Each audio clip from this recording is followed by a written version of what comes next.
Your thoughts about reaching out, and prisons obviously are places where there's more than little sex going on. Your thought about reaching out to the imprisoned population? Yeah, studies, other authors have written more extensively on the incarcerated population, and I think there's two epidemics there. One is the epidemic of incarceration, and the other is the epidemic of substance use. And the relationship between those two, and while in incarcerated environments, we, on the outside, or at least the systems would probably say they don't have sex and they don't use drugs, but we probably know that that's not the case.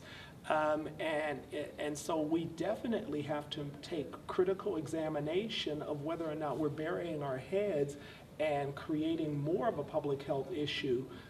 But conversely, I would say that sometimes when men go into incarcerated situations, it's where they're offered the most extensive health care because they have a very stable relationship with a provider, even if it's only for a short period of time.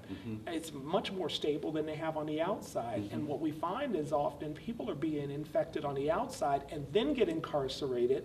So it's not the infection that's occurring inside, but it's occurring during those periods when they're out of their incarcerated experience. That's a very important and remarkable observation, and it's a wonderful study that you've done.